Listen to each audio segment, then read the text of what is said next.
So why are people concerned?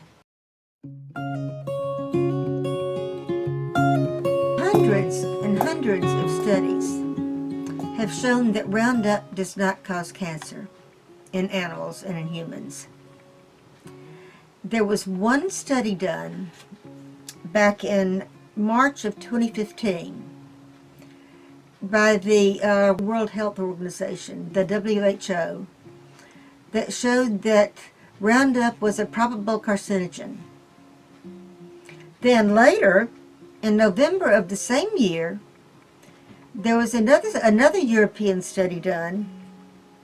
This was by the European Food Safety Association. And on the other hand, it reported that Roundup was not carcinogenic. So within the same year, two different studies said, yes, Roundup is carcinogenic. No, Roundup is not carcinogenic. Who's going to believe what? Well, later on, I can't say exactly how much later on because it's only been 3 years since then, but it was discovered that there was some faulty research done by that original study. They were not using concentrations of Roundup that would be reasonable for use around humans.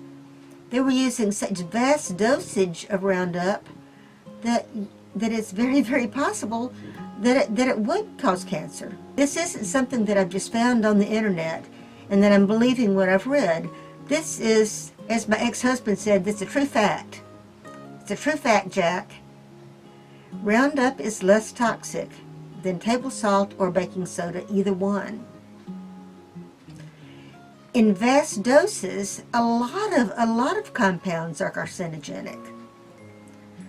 But who was going to eat them or take them in those kind of concentrations?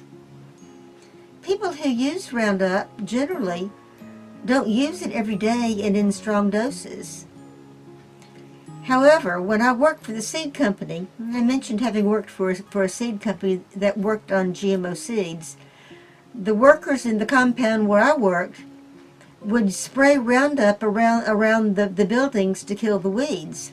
When they did that, they always suited up in like spacesuits. You can imagine in the white suits with the hoods and stuff. They always put on these white suits with the hoods when they got out and they sprayed with Roundup. Was that overkill?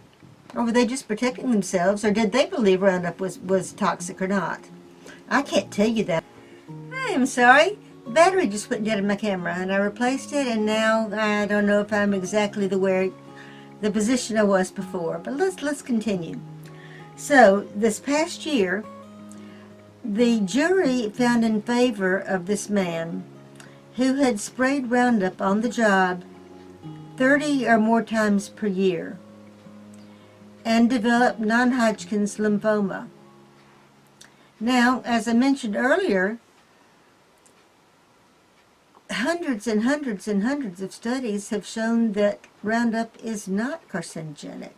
However, obviously, this guy's attorneys didn't do a good enough job because they did not convince the jury of that. And the jury found in favor of the man, and he was awarded $200-something million in settlements. And that's pretty amazing. Well, of course, Monsanto is going to appeal the verdict. I mean, that just goes without saying. They're appealing the verdict. But what could happen? How could it be that if all Roundup does is it blocks this pathway in plant chloroplasts and not in higher cells? That's its mechanism. That's its mode of action. That's what it does. It blocks an enzyme pathway in plant cells, bacteria, fungi, a few other things too. But predominantly, what we're worried about here are plant cells because this has been being sprayed as a herbicide on plants. So how can this happen? How can it be that an herbicide that acts only on a pathway that does not exist in humans could be toxic to humans?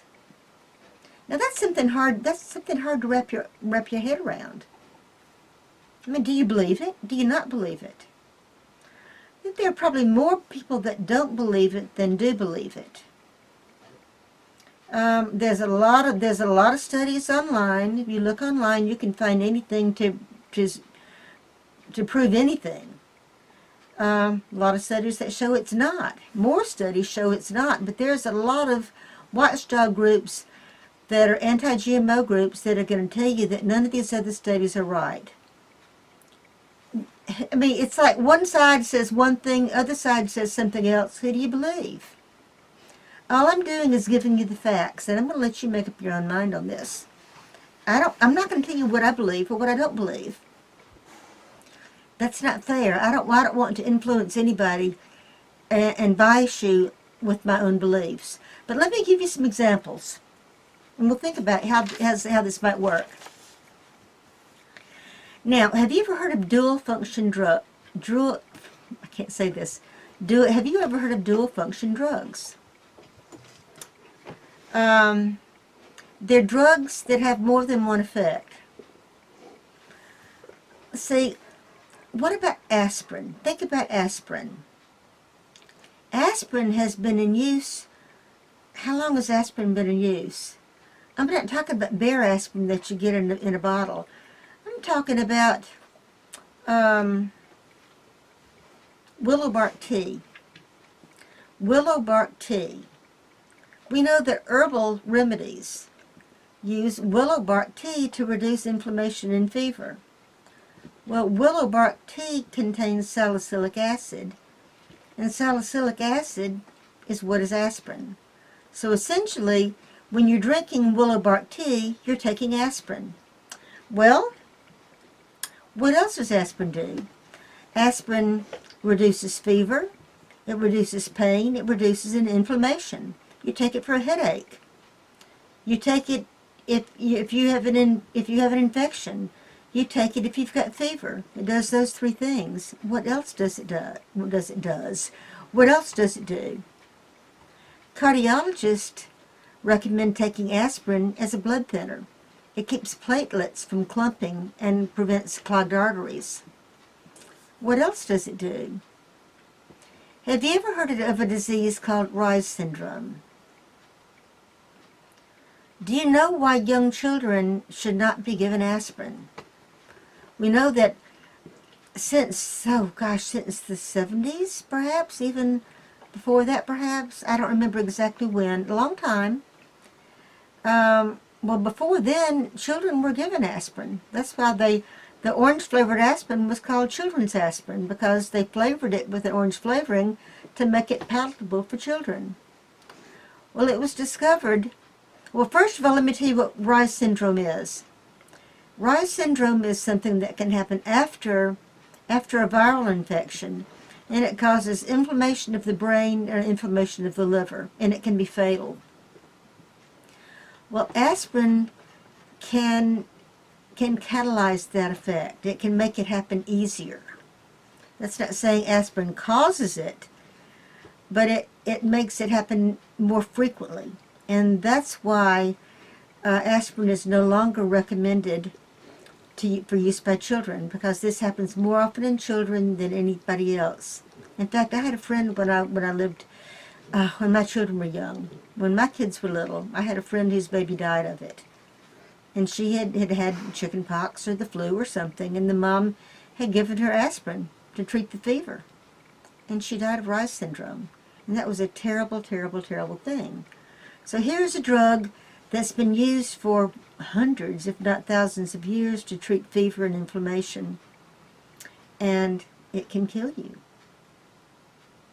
Okay, it's not causing cancer, but it can be fatal. It can cause a fatal disease.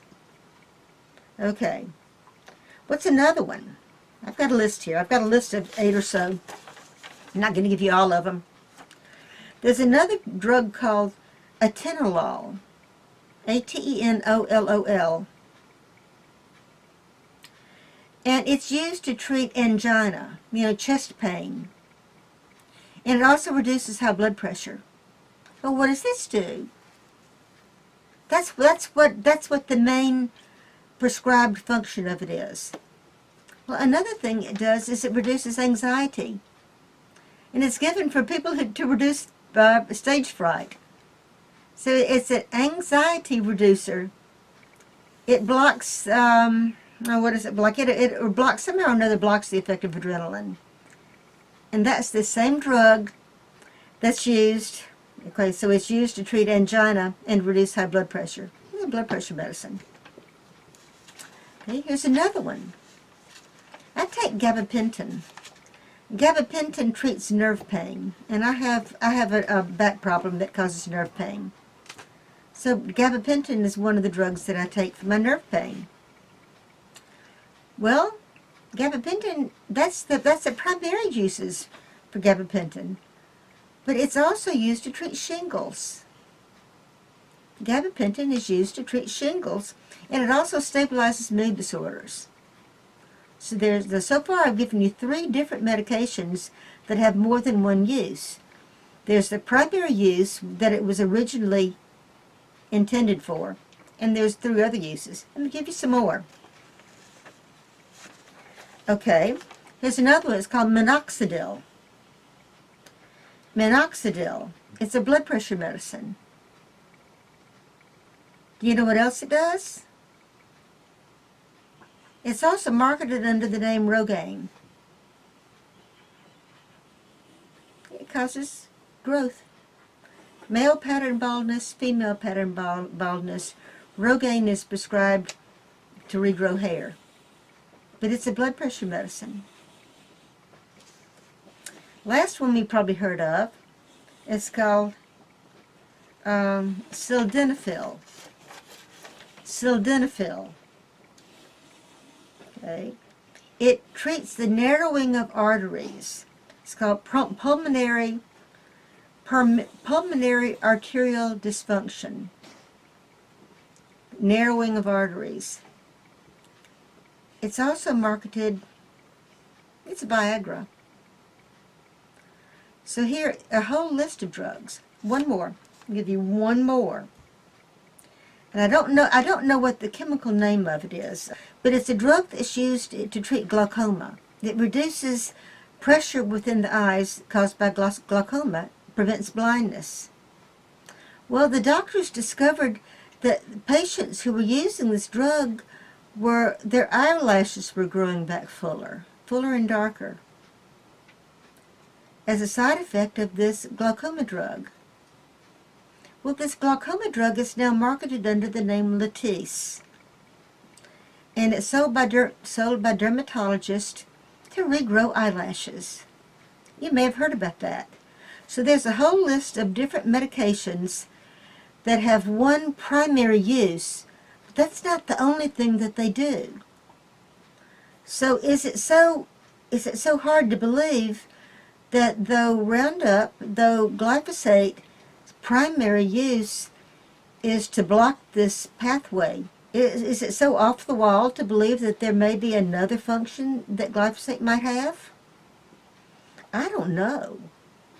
I'm not going to say yes and I'm not going to say no, but that is a concern, and some people do believe that. I don't know. There's something else. Another thing, we talked about cancer.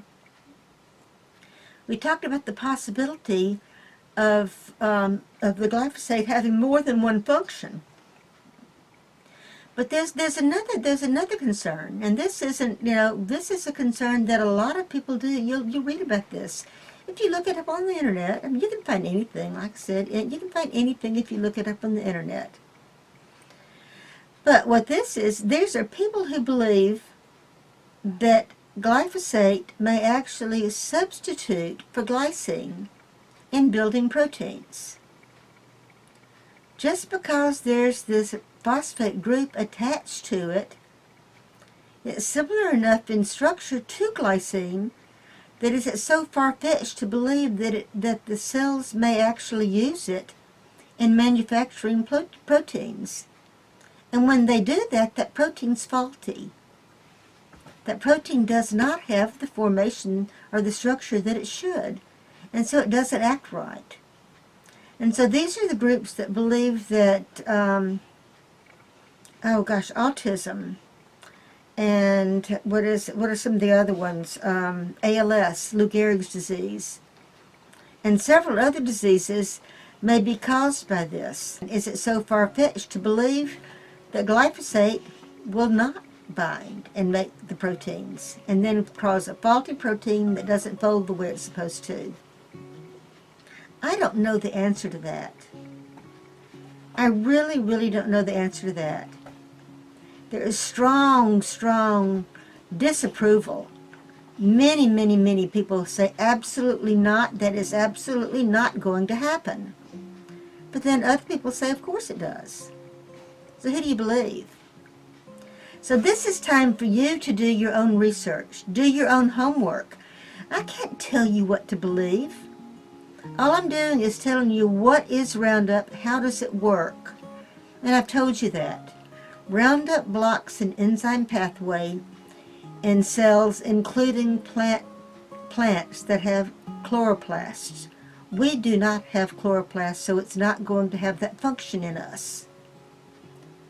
However, it does in plants, because in the plants, this pathway is required to make these amino acids. And if Roundup blocks that pathway, then those plants are going to die. Period. Roundup resistance works because the scientists discovered this bacterium that was resistant to it. It had a mutation that changed the structure of the docking port in the membrane, where the Roundup didn't bind like it was supposed to. And they studied it, and they discovered that with a one amino acid change in it, that's called a point mutation, a single point mutation, they could turn it back around and make it where Roundup did function and it did kill it. So all it is just a single point mutation in this enzyme that made the difference in being Roundup resistant and non-resistant, Roundup sensitive. And that could happen. It did happen. It was discovered, and it was used. Millions and millions, probably billions of dollars have been made on it. It's the most Roundup or glyphosate is the most common herbicide that's used on the earth. I'm not making that up. Look it up. It's recorded. It's on the internet. You can find, like I said, you can find anything on the internet. But yeah, that's what Roundup is. That's how Roundup works, and that's how Roundup resistant works. Simple. I could have said this in 3 sentences. But as it is, I don't know how long I've taken. So that's it. That's it for today. I'll talk about something else next time. We'll continue this series. I don't know what I'm going to talk about next. Maybe I'll talk about BT and what BT does. See you next time. Bye, y'all.